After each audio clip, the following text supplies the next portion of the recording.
So here we are on site. This is Creator Air. This is the site I've been working on for a couple of months now. So we have our obviously certificate authority, do not enter sign. Probably should be more signs on here, like it's gonna be loud and stuff like that. But yeah, the site is site fenced to keep people out.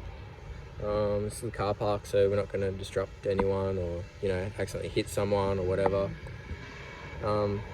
This building's constructed of fire-rated wall on both sides. It's a tongue and groove aerated concrete product that's freestanding. I'm pretty sure it's a 3-hour fire rating. Obviously the risk here is working at heights, so it's a 6.5 meter roof with a 5 meter lean-to. Yeah, the rest of the building's cladded. It's 22 by 14 wide. It's quite a big shed. Some of the hazards working on this site was obviously working at heights, falling objects like tools and screws, slips, trips and falls, even on the scissor lift. So using the scissor lift was pretty hectic to use. First time I've ever used one. Driving that around is pretty dangerous. If you can't see, you'll hit someone or jam someone's fingers if they're leaning on it. And another hazard was working on the roof, obviously the sun and noise while we're working here.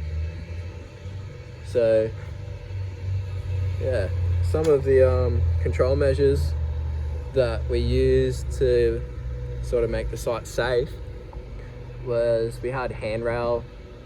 We had scaffies come here and put a handrail up for us.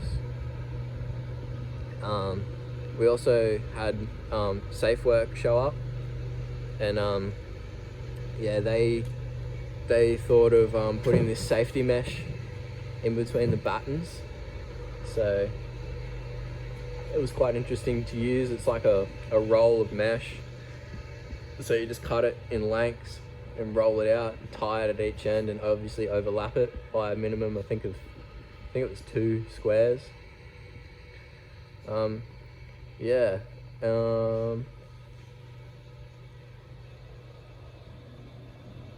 Something else we had, we were using scissor lifts, so obviously to get the sheets up on top of the roof, we did the lean-to first. So in that little cavity up the top there, I don't know if you can see it, but there's a purlin that runs along the top there. We lifted sheets up with the scissor lift and then slid them across so that we had like a work platform, like working on the lean-to pass the bigger sheets up to the main roof. Obviously with the same doing with the insulation. Obviously we were wearing sun protection, earmuffs, and we were using lanyards with our tools so we didn't drop any tools on anyone. We had one scissor lift out the back here just dedicated to be able to get up and on the roof and to get down. So obviously you could get up there, do what you needed to do and then leave the scissor lift up, or you could use the manual override to drop it to get up to help someone or whatever. So that was another thing we did. Obviously with the flashings, we had to take the handrail down, so we had to use the scissor lift, both scissor lifts to get the flashings up and then work from the scissor lifts. So that was pretty interesting. Yeah, all the downpipes and the gutters were all done with the scissor lifts as well. Like we drove the scissor lifts onto the property next door, and yeah, we lifted it up that way so that the handrail wasn't in the way. On the other side, it's a bit different. It's like a gradient slope of just dirt, and we had to use scaffold just to be a bit safe.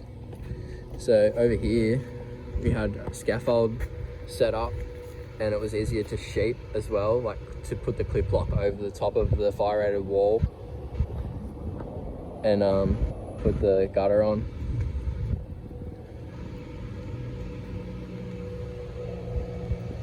So some of the other parties using the scissor lift and stuff, we had to induct everyone with using the scissor lift.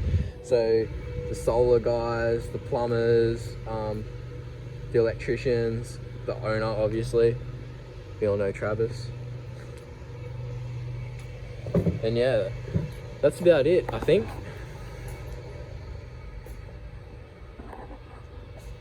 So, all in all, it was a safe build and no one got hurt, which is the main thing.